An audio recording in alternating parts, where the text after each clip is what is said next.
Hey, what's going on, everybody? Welcome back to the channel. My name is Jacob Restituto, and I'm a musician from Northport, New York. And today we have the absolute pleasure of having DMills here on the channel, all the way from California. I appreciate you taking the time. Really excited to hear about your music journey and all the things that you've done in your career so far and how you got there. So thank you so much again for coming on the show. Yeah, of course. Glad to be here. Absolutely, man. So for people who aren't super familiar with you and your story, can you introduce yourself and kind of just get right into it of who you are and what you do and how you got here? Sure. My name's DMills. I'm a musician from Los Angeles, California.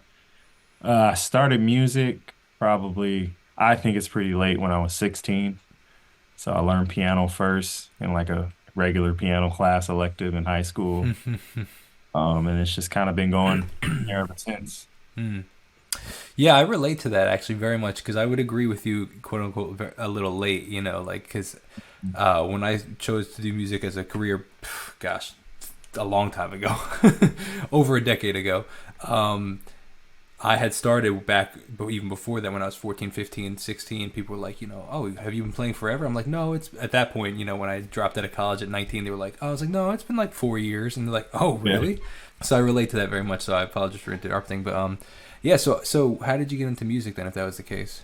Yeah, I don't know. Like, I guess throughout my life, I've always kind of had the fascination with like how music was created. Hmm. I never could really wrap my head around how a song was made. Like if I heard something on the radio, it sounds silly now, but I couldn't even imagine how they captured multiple instruments and voices and held it together and played it over the air. Like that always like fascinated me. So as I got into like just enjoying music more and just like kind of figuring out like, oh, who produced this song or who made this song, I kind of got into it that way. And Hmm. then oh man, I really like this. And then I started having just ideas. And I noticed all my favorite producers produce from some type of keyboard most of the time to compose. So that was the first instrument I learned mainly for that reason. Very interesting. So would you still say that the keys are your main instrument? I don't even know what main instrument is anymore, but I'll say it's just like my first instrument. Hmm. It's the one I played the longest, Hmm. seriously. So learning keys at 16 and being interested in or starting your music journey, where does that take you? 16, 17, 18. What does that look like? So for me, like I said, I took a piano class, and then to this day, that piano teacher is still a really good friend of mine. She That's became a cool.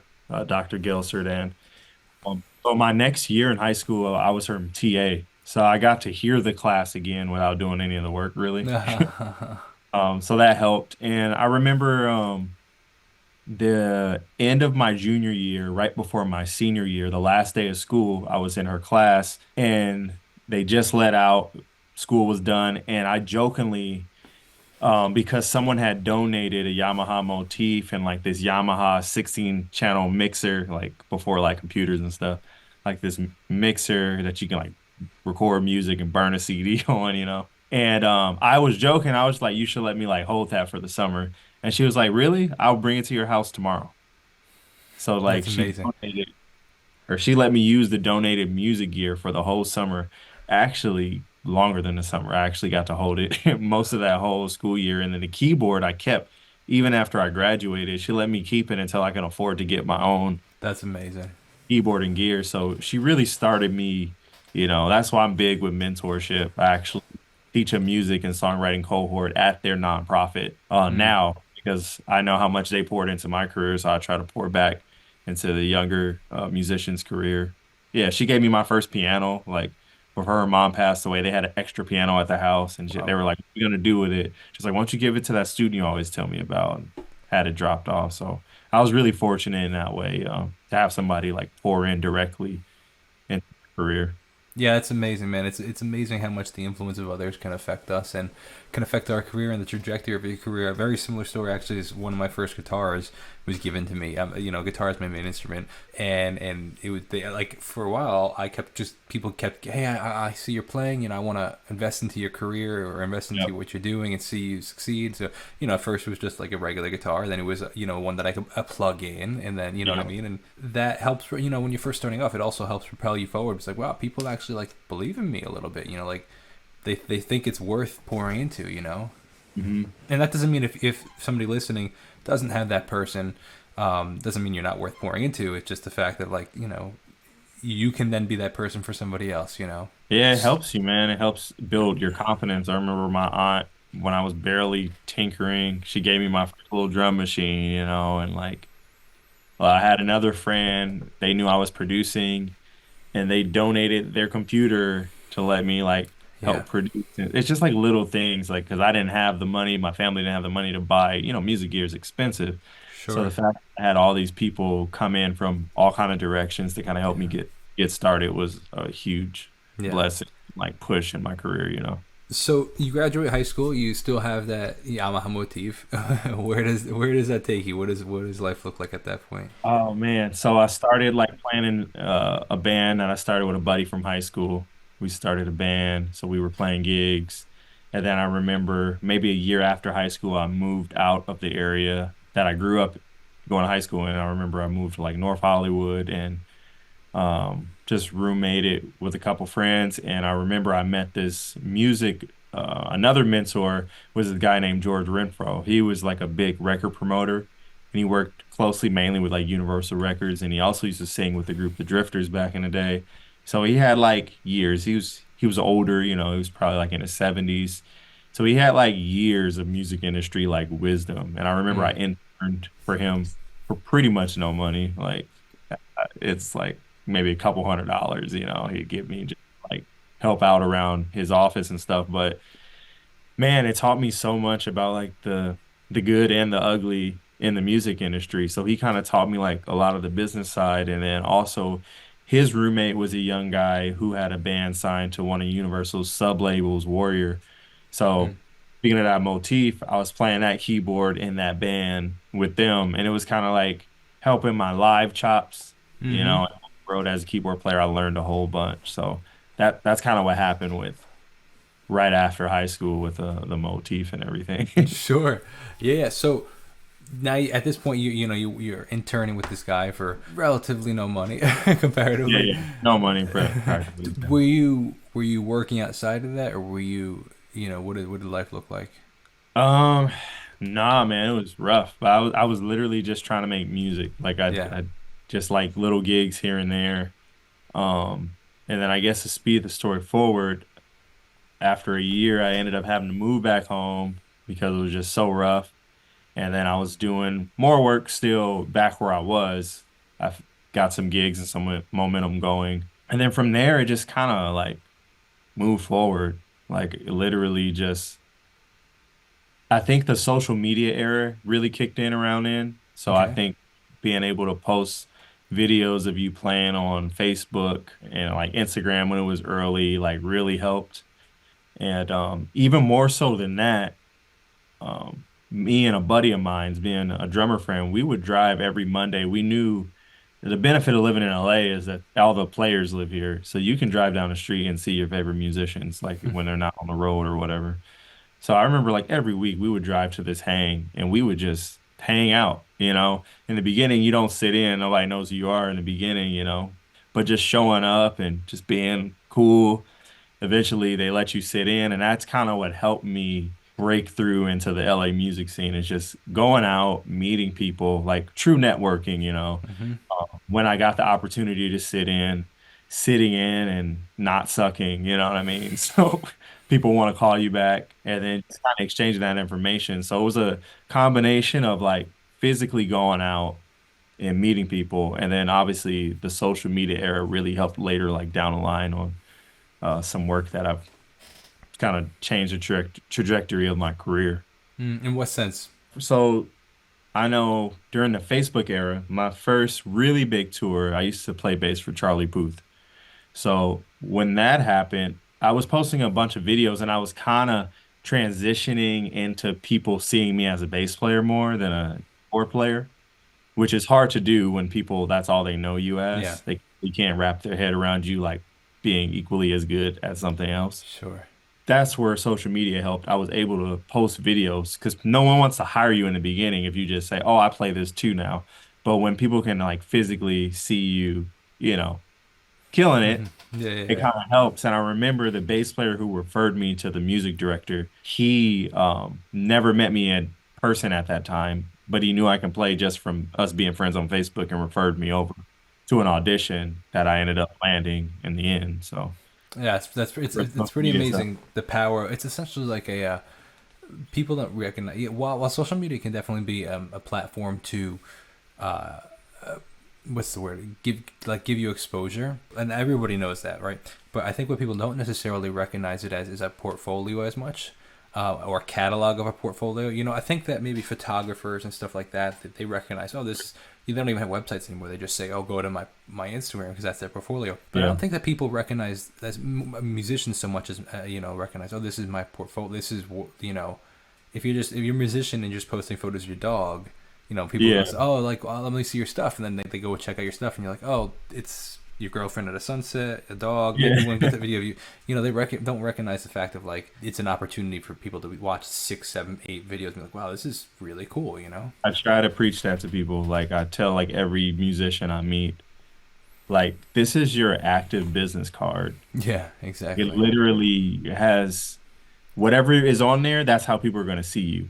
So I remember at the time when I was trying to transition to playing bass more, I didn't post anything of me on a keyboard probably for like 2 years Wow, because I only wanted people to see me in one way. wow. Now I really only want people to see me like in the production realm. So I usually post me playing everything Mm-hmm. and writing and production. So it's like whatever you present to people, that's kind of what they're going to gather. Mm-hmm. So if you don't want to be known as a cover singer, then don't post cover songs. You Mm-hmm. don't want to be, known as just an Instagram model because I hate when I meet singers. It's usually singers.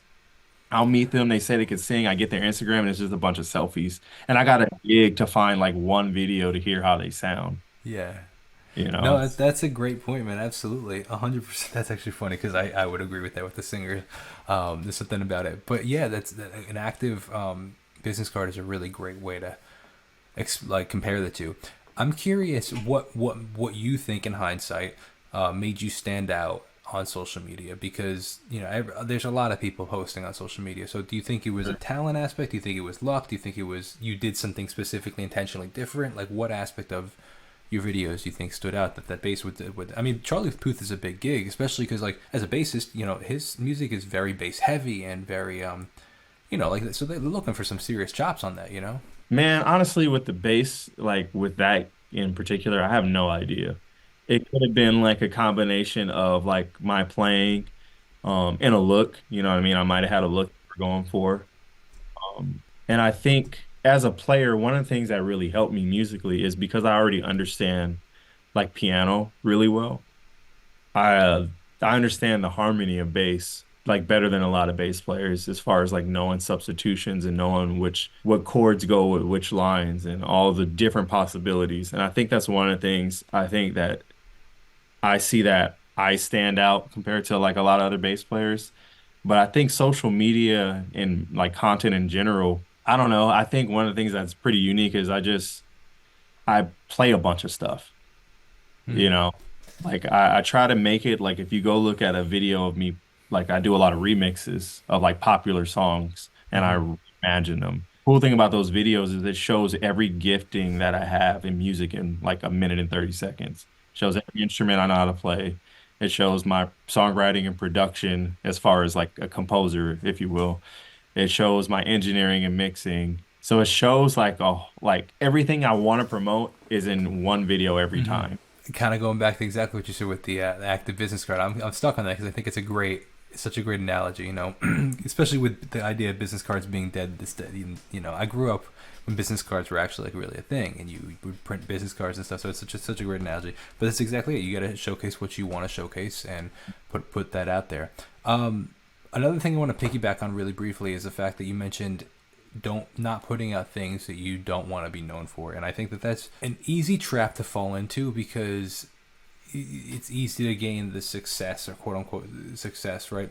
Or it hits the endorphin or the dopamine hit where it's like, oh, I got a lot more likes on this video because whatever the case, and then you want to recreate that. But like, cover songs or like, that stuff typically does better than like, oh, this, hey, check out this original or, Right. and if you don't want to be known for that, like that's always such a slippery slope, man. Because how many cover art people start posting covers and then nobody ever wants to hear the original song by that cover artist. No.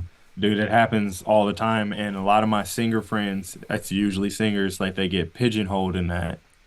And it kind of sucks because they're so talented and they have great songs too, but because everyone wants to hear their popular, the popular whatever hit is going on or a classic song, it's hard for them to break through with their stuff, but they almost have to rebrand. And a lot of times find a way to do it where it's not on the nose if you are gonna do a cover song. I tell people like one of the things I do is I do remixes so they don't sound anything like the original songs. Mm. If I was a singer, if it's a fast song, I would sing it slow. Or I'd sing a girl song if it's a guy, like just kind of Yeah. make it still very artistic and unique. Mm. Not so much like everyone singing Valerie at the record BPM, you know what I Yeah. mean? Yeah. Yeah. Same licks Amy sings. It's like you got to find ways to kind of make it stand out unique because then they see you're creative. And when they see you're creative, they might trust your creative ideas on your original music. Yeah. Absolutely. So let's transition a little bit more, and further into your career. You started to play with Charlie Puth, and where does things go from there? So I did that for about a year, did a bunch of stuff. And then that band kind of ended. The music director I was under, they ended up changing music directors, and that's a whole nother thing. Like I always tell people, don't get too attached to these gigs, Mm. because it's not personal, you know what I mean? And it's like it had nothing to do with like my playing or my ability. It's just the new music director. They're gonna call their people. Hmm. That kind of happened, and then just kind of it was kind of a blessing because it opened me up to create my own music because right after that, I started working on my first album that I had put out. That was kind of birthed at the time I just didn't like a lot of the music that was on the radio. Hmm. So I was like, man, I want to make music I want to listen to. And if other people like it, that's cool. Yeah, I put that first album out. It's called The Recital, and it did better than I thought it would do just for an indie record, especially overseas, like in Europe, really, really listened to it and in Asia too. But yeah, I just put it out, produced and played just about everything on it. Had a lot of friends come in, guest vocals. So it's not just me the whole time. And then, yeah, from there it started that my artist side Hmm. that just kind of did just because like why not? I don't want to be known just for the celebrities I play in front of. I Yeah. want to have songwriting and production that I could like offer up to the world, as well. So it takes you into your own production and stuff. Were you producing beforehand, or is that kind of how you got into the production? I was producing. That was my gateway into the music industry was Hmm. producing. Okay. But this was like producing for me now, you know what I Hmm. mean? Which was a Hmm. whole nother thing. Yeah. And yeah, and did that and then after I put out that first record, a lot of artists reached out because they saw how I produced for me to open up me producing for even more artists. Um, and yeah. So right now I have this balance of writing my own music, whether it's for like an album or if it's for sync stuff, for Mm. TV and film as well. And then outside, I still like to play live. Like I still tour with certain artists. So I'm kind of like this weird merry-go-round of like things I'm doing in the industry. So I want to piggyback on two of those things. I want to talk about sync briefly, and then I want to talk about going on tour. But let's talk about the tour first because I noticed that you were just on tour with Forrest Frank, and it's funny actually. I literally I had forgotten that just the way that the interviews worked out. I had just literally gotten off of the an interview with Malachi, his drummer, Oh, like literally an hour ago. But like it's just the way that when I'm booking these things, it's just like, oh, the person's like, oh, this is they're available this day and they're available this day. You just have yeah, them both be available this, and then I pulled up, who was next. I was like, oh, that's funny. It was literally an hour ago. that's hilarious. Yeah. I've had I known, I would have told them to say what's up or something like Oh, that. it's all good. But that being said, so you had just so how do you? I think he just said, was it a 35 show tour, or was that how? Yeah, it's probably I wasn't counting like he was, but it was So, about a month tour. So okay, that so makes so so how does that work with like, you kind of have to drop everything when you go on tour. You have these production clients, these production projects and stuff. How do you go from having these, kind of shutting them off, to going on tour and then turning them back on? How does that process look like? it's tough and it's something I've had to learn to do over time. Uh, Sometimes, and I didn't even do it this time, and I'll tell you why.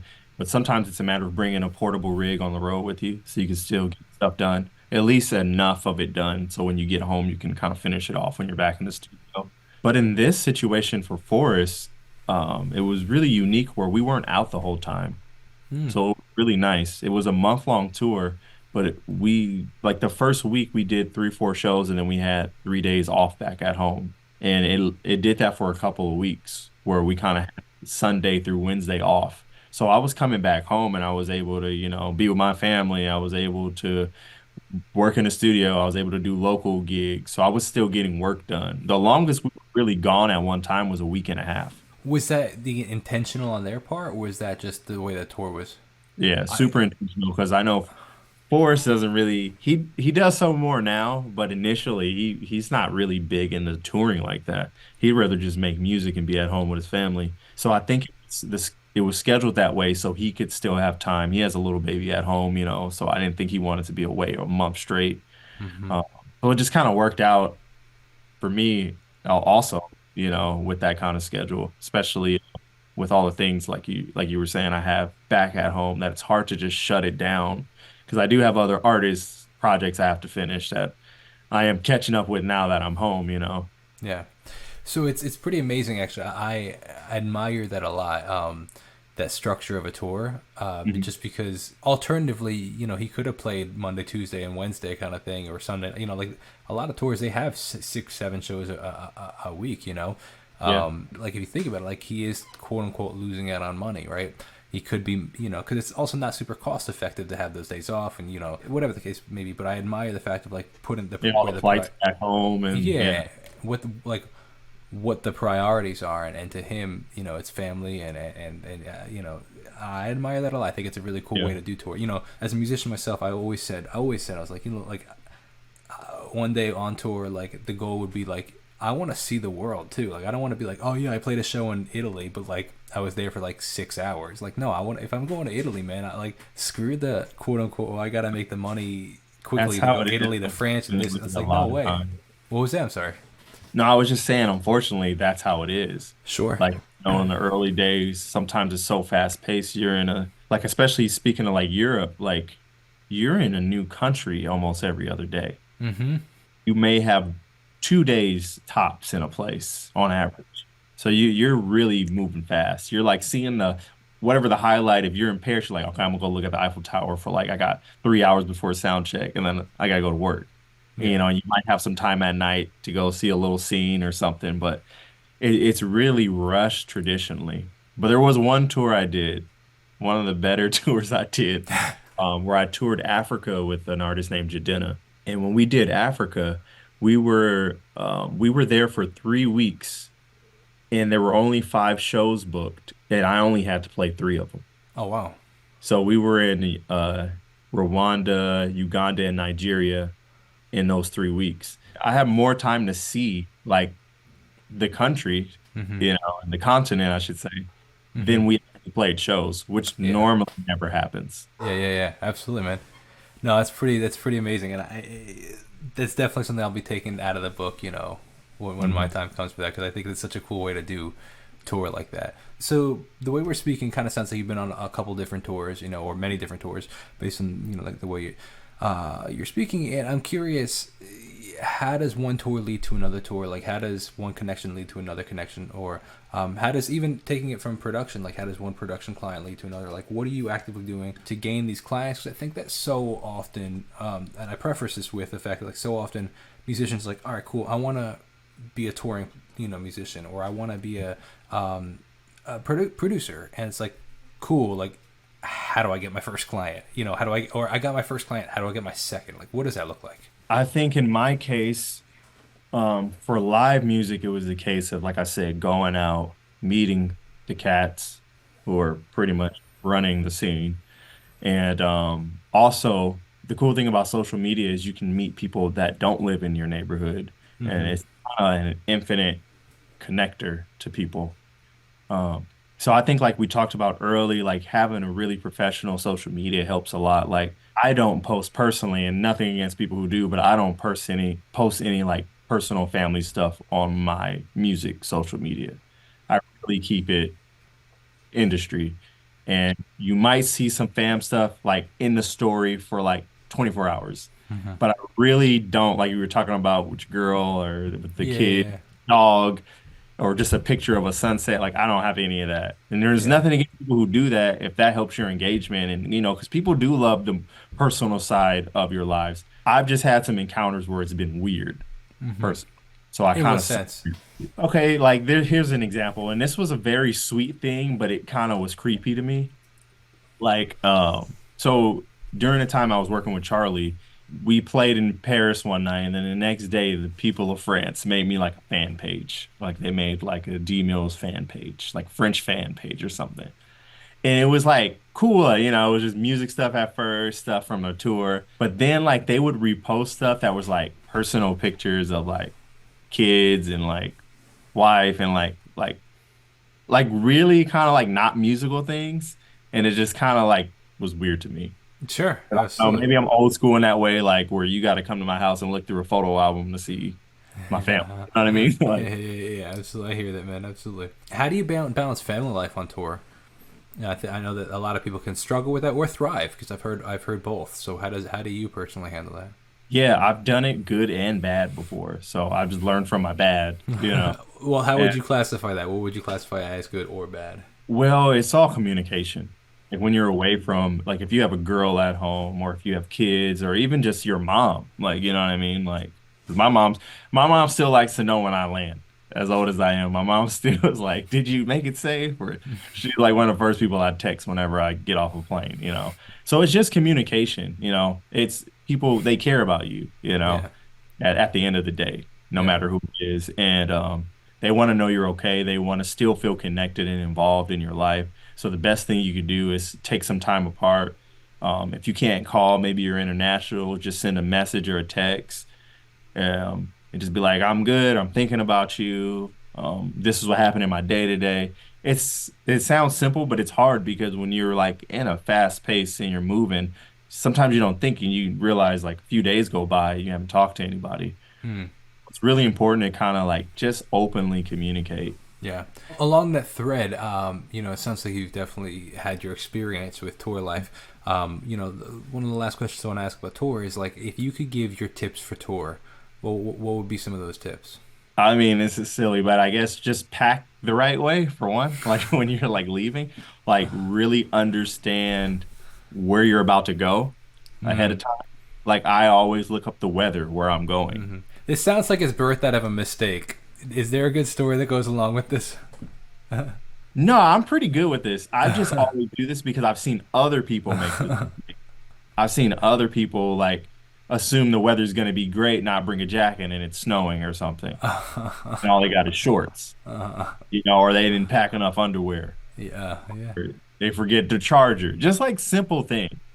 So I always say, look at where you're going ahead of time. yeah. Even if it's like we just did a summer tour, I still had a jacket just because you never. It was hot, but you know what? The bus is cold generally, and these venues are ice cold generally. So you want to make it as comfortable as possible. Another thing is realize that you're living with people essentially for a month at a time. So just be someone that people want to be around. One of the things that'll get you called back or not called back for a tour is it doesn't matter how good you are. Everyone's Mm, good. These songs, especially if it's a pop gig, they're not that hard, man. Like mm-hmm. anybody can play this stuff. It's a matter of like your personality and your vibe and the hang. The hang is everything. The show only lasts an hour, hour and a half tops. What are you gonna do with the other 20, Yeah, 22 hours in your day? yeah, You're spending time with people. So yeah. stuff's important. So just don't be weird. I don't know. All right, don't be weird and pack enough underwear. Yeah, essentially, yeah. Yeah. Oh man, that's good stuff. So now let's talk a little bit more about production. So like, what does a day to day look like with that? Like, are the clients coming to you for them to essentially build their record, or what does that look like? Yeah, it could be anywhere from, writing songs with them and producing songs to even just like as a session player, just playing on records on other producers sometimes. But yeah, I just kind of I have a routine. Like if I don't have, even if I have nothing on my calendar, I do the same stuff essentially, just because most musicians would just sleep in all day until their phone rings. but you kind of have to always be the first thing on your calendar. You know what I mean? Even Mm-hmm. if it's for you. So I always get up and I read and I pray and then I work out. So I do those things, that's like my mind, body, spirit before I even do music is already like aligned. Then when I get home, then I can work. Then I could Mm-hmm. deal and get on the phone and emails with people because now I'm in a place where I'm kind of centered in that way, you Yeah, for know? sure. Now I'm either working on somebody else's project, and if I don't have anything on the calendar for somebody else, I definitely have a project for myself I need to finish. So I Mm-hmm. always try to pencil in myself. That's what I'm trying to do better with now, because the other side of being a producer is you get so busy working on other clients' projects that you don't leave any room for your own. And I relate to that a ton actually, as somebody that's worked on production for other people, and have had my hands in a couple different pots. It's very easy to be like, oh yeah, I forgot that I had that song that I wanted to finish. That's been 3 weeks since I've touched it, and but let's talk about kind of again back to the you touched on with touring, but I'd love to hear how your perspective on like with clients and stuff. Like you have clients right now. Where does the next client come from? A lot of times it's word of mouth. Like some of the clients I've got is because they heard another client's project I did. Mm-hmm. And then they all go, who produced that? Mm-hmm. And then, you can look up song credits, or if you're on social media, you could see maybe they're tagged. Mm-hmm. So a lot of it is like that. A lot of it is just because I do those videos, like I was saying, where I'm, producing in real time in my studio, people see that and they want that, but Yeah. for their song. Yeah. And the cool thing is, I think music gets easier and easier as far as the business side because the longer you do it, the more people you know, and Mm-hmm. uh, if you're doing it right, your name and reputation kind of goes in a positive light, and it just jumps around from person to person. You're not, if your reputation is, not so great, then it's going to be actually the opposite. It's going to be more difficult to work with clients because I always tell people producing is a very intimate thing. Songwriting with someone is very intimate, and you have to almost look at it like a relationship. And like I always think of my role as a producer, the first thing is like I'm like a therapist Mm-hmm. for the artists. Sure. Some of the best songs I've ever written, we didn't even play any music the first session, Mm. or even the first hour, 3 hours into the session. We just talked like, what's going on, man, in life. Mm-hmm. I remember chatting with an artist. We talked 2 hours about his relationship with his girl and wrote a song in 30 minutes and then Mm-hmm. recorded that song in 30 minutes. Yeah. You know what I mean? Yeah. But the bulk of the work was in the conversation. Yeah. And it's very easy to get caught up in your head and be like, oh, is this worth it? Is this time worth it? When it's you're coming out of the conversation and maybe there's nothing that was produced that day. I've felt that way in the past of like more recently with uh, co-writing with other artists, like a collaboration, and like you get together and you spend 3 hours and it's like cool, we just had a great conversation and I know a little bit more about you, you know more about me, but there was no song written, but you don't know if that's going to plant a seed later or this or that, and it's not a waste of time, but it's easy to sometimes think like, oh shoot, that was 3 hours that nothing got. I wanted to write a song, you know what I mean? Yeah. And I warn people, I was like, we may not play a note today. Yeah. And that's okay because that's a part of like the songwriting. I feel like it's a part of like getting, the best material out of people is just like digging, from being that way. How do you find more recently that that now that you've been writing for a while, you stay what's the word I'm looking? I guess fresh with songwriting in the sense of like that you continue to have ideas, you continue to seek inspiration. What does that look like for you? One of the things I listen to a lot of different music and a lot of different genres. Hmm. Like I really don't limit myself when it comes to like stylistically. And I think to the credit of some of the work that I have is because I'm so flexible genre. I'm really Hmm. genre fluid. So like Hmm. I can be working on a country project, I can be working on hip hop, it could be rock, jazz. It really doesn't matter. And like people know I could be authentic in it, not fake. Like I actually practice those genres of music so I sound like those records. Because the last thing you want to do is just say yes to something and you don't really listen to that type of music. It's gonna come out in the production. For sure. Uh, Absolutely, man. and then the Abs- other thing that's kind of a bad habit is like buying new gear keeps you very fired. Like just getting yeah. instrument makes you want to Yeah. play it. And I always think like that guitar has some songs I got to unlock out of it, or Mm, that keyboard, you know what I mean? mm-hmm. I went through all the sounds in that keyboard. So there's always going to be fresh ideas, you know? I guess that means I probably need to buy a new piece of gear then, huh? Maybe, I don't know. It sounds like a good excuse. It's been my excuse for years. But it also it like I'm able to do that because I have the work to pay for it, Yeah, you know? yeah, So it's absolutely. like it goes both ways. 100%. I'm just being silly. I But justify it always. yeah, exactly. Yeah, exactly. It's justified. No, man, I appreciate your time and I appreciate the conversation and I want to be respectful of your time. So one question that I want to wrap up with that I like to wrap up all the conversations is, you've been doing this for a while. You've done a lot of different things. What is one thing that you know now in your career that you wish you knew when you first started out? I think the sooner you do music for yourself Hmm. and not so much in the sense of like appeasing others or musicians, especially like don't like I always tell people don't make music for musicians. Like just make music because you enjoy making music. Like God gave you this gift, just Hmm. hear it, you know.